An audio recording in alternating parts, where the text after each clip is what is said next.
آیت وائز لے کے چلتے ہیں. بسم اللہ الرحمن الرحیم. قاف. اچھا یہ قاف یہ میں آپ کو پہلے بتا چکا ہوں، یہ جو قاف ہے اس طرح کا قاف ہا یا عین صاد، کہیں صاد کا لفظ آیا، یہ حروف مقطعات ہیں. مشرکین مکہ کے اندر، یہ مکہ کے اندر روایت تھا، جب بھی کسی چیز کی امپورٹنس، جب بھی کسی چیز کا یعنی اہم ہونے کی اس کی وہ اطلاع دی جاتی تھی تو اس طرح کے حروف مقطعات جو ہے وہ یوز کیا کرتا. تو عربی زبان کے جو حروف ہیں وہ 29 ہیں، کچھ جگہ پہ 29 آتے ہیں، کچھ جگہ پر 28 آتے ہیں. اور جو 29 کہتے ہیں وہ حمزہ اور الف کو الگ الگ کاؤنٹ کرتے ہیں، اور جو 28 کہتے ہیں وہ حمزہ اور الف کو ایک ہی حروف قائم کرتے ہیں.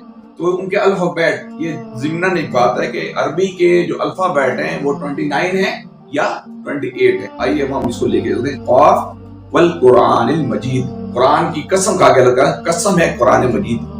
عزیزان گرامی، قرآن مجید جو ہے یہ بڑی امپورٹنٹ اور بڑی یعنی زبردست کتاب ہے. اس جیسی کتاب آج تک اس دنیا میں کبھی بھی نازل نہیں کی گئی. اور یہ وہ کتاب ہے کہ جو بار بار، قرآن کا مطلب بھی ہوتا ہے بار بار پڑھی جانے والی چیز، بار بار سمجھی جانے والی چیز. اس کے حوالے سے تھوڑی سی ایک دو چیزیں میں آپ کے سامنے رکھتا کروں. قرآن مجید کو پڑھنے کے حوالے سے ہمارے ذہنوں کے اندر ایک بڑی غلط فہمی جو ہے وہ یہ پائی جاتی ہے کہ ہمارے ذہن کے اندر یہ آتا ہے کہ اس کو ہم پڑھتے جائیں تو ایک حرف پڑھیں گے 10 نیکیاں، دوسرا حرف پڑھیں گے 20 نیکیاں، اس طرح نیکیوں کی کیلکولیشن کرتے تھے. اس کو سمجھنے کی ضرورت کو ہم، اس کی امپورٹنس کو جو ہے ہمارے ذہن میں ادراک نہیں ہوتا کہ اس کو سمجھنا کتنا ضروری ہے. تو اس کا انگلش میں اس کا ہم ترجمہ کرتے ہیں ریسائٹ، یعنی پڑھنا. اس کا مطلب تلاوت کا مطلب ہوتا ہے ریسائٹ. تلاوت کا مطلب جو ہے یہ پڑھنا نہیں ہوتا، بلکہ تلاوت کا مطلب ہوتا ہے فالو کرنا، پیچھے پیچھے چلنا. یعنی تلاوت کا مطلب یہ ہوتا ہے کہ فالو کرنا یا پیچھے پیچھے چلنا. آئیے میں آپ کے سامنے ایک دو چیزیں اس کے اندر، اس تلاوت کے لفظ کے اندر جو ہے سمجھنے کا مفہوم جو ہے. صحابہ کرام جو ہے نا ان کی شان سے بالکل بعید تھی کہ وہ یہ سمجھتے تھے کہ قرآن مجید کو خالی پڑھا جائے، بلکہ وہ سمجھنے کی کوشش زیادہ کیا کرتی. وہ ان کے عقل سے محاورہ تھا کہ اس کو پڑھیں اور اس کو سمجھنا. آئیے میں قرآن کے حوالے سے ذرا جنرل چیزیں کچھ بتا دوں.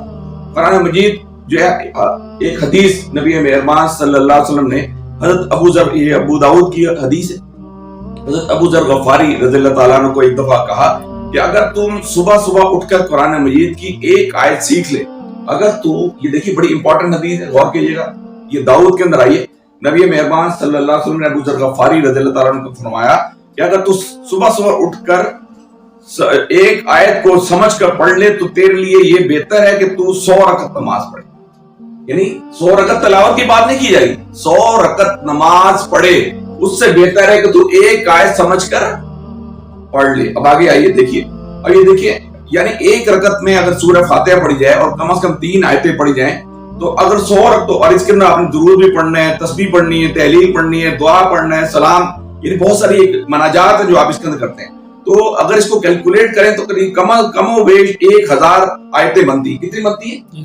یعنی 1000 آیتوں کا ثواب نبی مہربان صلی اللہ علیہ وسلم کہ وہ اس سے کم ہے کہ آپ ایک آیت جو ہے نا وہ سمجھ کے پڑھ لیں. اور ہمارے دیکھیں ہمارا کتنا یہ علمی ہے کہ ہم اس کو بس رٹے لگاتے رہتے ہیں، طوطوں کی طرح رٹے لاتے ہیں. ایک میں نے یہاں درس دیا تھا کہ اس کے اندر ماہر القادری کی نظم بھی پڑھی تھی کہ طاقوں میں سجایا جاتا ہوں، دھو کے پلایا جاتا ہوں، تعویذ بنایا جاتا ہوں.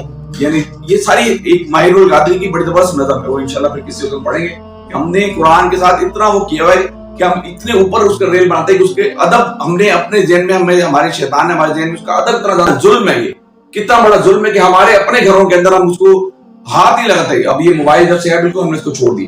آگے چلیے ایک اور حدیث. ابن عباس رضی اللہ تعالیٰ عنہ فرماتے ہیں کہ ہمارا یہ ذوق تھا کہ نبی مہربان صلی اللہ علیہ وسلم نے ہمارے اندر یہ ذوق ڈال رکھا تھا کہ قرآن کی چھوٹی سے چھوٹی آیت یعنی سورہ اصل سمجھی، سورہ اصل جو ہے وہ اس کا سمجھنا ہے پورے قرآن مجید کے پڑھنے سے زیادہ افضل. یہ نبی مہربان صلی اللہ علیہ وسلم اس چیز پر انسسٹ کیا کرتے تھے کہ تم روزانہ کی بنیاد پر ایک آیت سمجھ کے پڑھو، ایک آیت سمجھ کے پڑھو، وہ اس سے زیادہ افضل ہے کہ تم پورا قرآن جو ہے ختم کرو. آج ہم یہ دیکھتے ہیں تراویح کے اندر قرآن ایسی اسپیڈ میں پڑھ رہے تھے کسی ایک لفظ اس کا سمجھ نہیں آ رہا، سارا چیزوں پر گزر رہی ہے. یہ ہم اس کے بڑا ظلم کر رہے ہیں. عزیزان گرامی، جب ہم یہ دیکھتے ہیں کہ فہم قرآن کا ذوق صحابہ کرام کے اندر کتنا زیادہ تھا، آئیے ایک اور قرآن مجید کیا، اس قرآن مجید کو پڑھنے کے حوالے سے قرآن مجید کیا ریفرنس لیتے ہیں. یہ سورہ انعام کی ایک آیت ہے، فَجَاءَكُمْ بَصَائِرُ مِن رَبِّكُمْ فَمَنْ أَبْصَرَ، کہ بے شک تمہارے پاس تمہارے رب کی طرف سے آنکھیں کھولنے والی دلیلیں آ گئی ہیں. اب جو بینائی سے کام لے گا وہ اپنا ہی بھلا کرے گا. اور جو اندھا بنے گا تو خود نقصان کھائے گا. یعنی جو قرآن کو جو سمجھ کر نہیں پڑھتا اس کو یہ اندھا قرار. یعنی وہ آنکھیں تھا لیکن دیکھنے کی یعنی صلاحیت نہیں رکھتی, کان ہے لیکن سننے کی صلاحیت نہیں رکھتی, اس لیے کہ اس کو سمجھ نہیں آ رہی کہ قرآن میری ہدایت کے لیے ایک ضابطہ حیات دیا گیا تو میں اس کو کس طرح پڑھ رہا ہوں. آگے چلیے ایک اور. اب یہ دیکھیے استاد جو بچوں کو پڑھاتا ہے نا, بعض کو پڑھاتا ہے تو کسی وقت بچوں کو کہتا ہے کہ بچوں کو یہ کیا کہتا ہے, میاں آنکھیں کھول کے پڑھو. اس کا مطلب یہ نہیں کہ آنکھیں کھولی نہیں ہوئی, بلکہ اس کا مطلب ہے کہ سمجھ کے پڑھو, غور و تدبر کے ساتھ پڑھو, اس کو سمجھنے کی کوشش کرو کہ میں کیا پڑھا رہا ہوں, یہ دھیان سے پڑھو. ٹھیک ہے, تو قرآن مجید بھی بار بار یہ کہتا ہے کہ دھیان سے پڑھو, ذہن لگا کے پڑھو, عقل و شعور کے ساتھ پڑھو, اس کو سمجھنے کی کوشش کرو تاکہ تم اپنی زندگی کے اندر یعنی بہترین طریقے سے اس کو لے کے چلو. اب آگے دیکھیے ایک اور قرآن مجید کی سورہ محمد کی آیت جو ہے میں آپ کے سامنے رکھتا ہوں.